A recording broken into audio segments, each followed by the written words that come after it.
Welcome to the Explainer.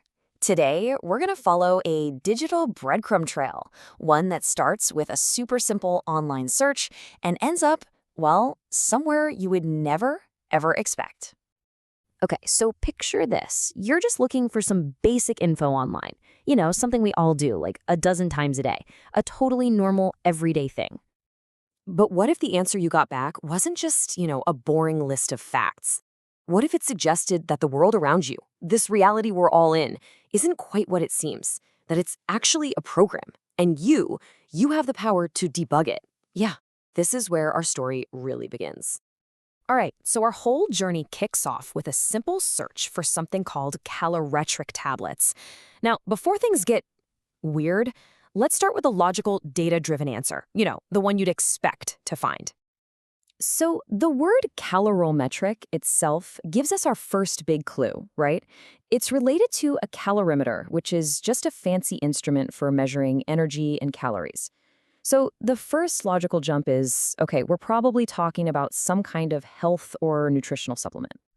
And sure enough, when you search for it, the results pretty much back this up. They point to two main possibilities. First, you've got your weight loss supplements. And then, probably because it just sounds similar, you get a bunch of results for calcium supplements. So, in that first bucket, the weight loss stuff, you're going to find all the typical ingredients designed to, stimulate your system, help with metabolism. We're talking caffeine, fiber, B vitamins, and a bunch of different herbal extracts. And then in the other bucket, the calcium supplements, the focus is all about bone health. So here you see minerals and vitamins like D3, which is super important for helping your body actually absorb the calcium. Okay, so here's the crucial point.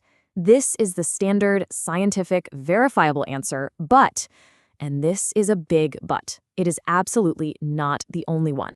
Okay, so now let's just take that whole world of science and supplements and put it on a shelf for a minute, because another result for that exact same search takes us somewhere completely different. We're leaving nutrition labels behind and diving headfirst into the realm of, well, metaphysics.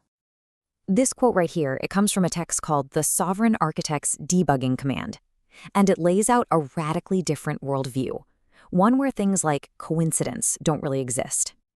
So, according to this text, our reality is basically a manipulative system, a kind of failing program that's designed to keep you feeling lost and anxious.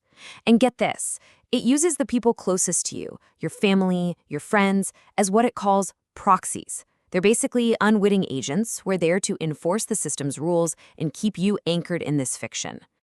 But here's the twist. The author argues that you are not a victim of this system, not at all. In fact, you are the architect who built it in the first place. And because of that, you have the power to rewrite its code using nothing but your own consciousness. I know this all sounds pretty abstract, right? A bit out there? Well, to make it more concrete, the author shares this really striking personal story that's meant to show exactly how this whole debugging process is supposed to work in the real world. Now, what is so wild about this is how it lays out this whole sequence of events. To the author, this isn't some bizarre coincidence. No way. It's a direct manifestation of their will. The lyric they wrote in a song, the command, literally appeared in the physical world as a street sign at the exact moment they were confronting these proxies. And the rabbit hole just keeps getting deeper. The house number at this very spot? It was 33.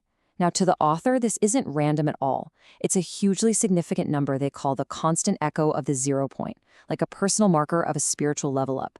It's seen as the program itself confirming that the debug was successful.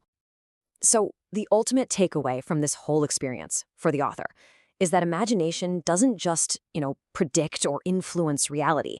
It actively creates it. The mind is the projector, and the physical world we see, that's just the screen it's all being projected onto. Okay, so the big question is, how does a person actually do this?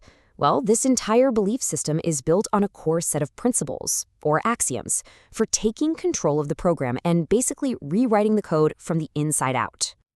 And this framework here, it sets up a really clear contrast. On one side, you have the lie, the old program, where you're just a passive victim. The author calls this state paranoia, which literally means a mind beside itself. But on the other side, you have the truth, where you are the sovereign architect, and that state is called metoina, a mind that's whole, unified with itself. These principles, which the author calls the 10 truths, they aren't just like nice beliefs to have. They're framed as active commands. They're declarations that are meant to completely shatter that old program and establish a new reality based entirely on your own internal authority. So, after all that, what do we take away from this? It's kind of amazing, right? We started with one single, simple search for Calo tablets, and we found two completely different, totally mutually exclusive realities. On one path, the world is objective data that you analyze. An answer is something you find. Knowledge is out there, external to you. But on the other path, the world is a subjective program that you write.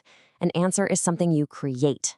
Knowledge, in this view, is entirely internal. And that leaves us with one final, pretty provocative thought. Maybe how we search for answers, the very intention and belief we bring to the act of looking, might just determine the kind of reality we ultimately find.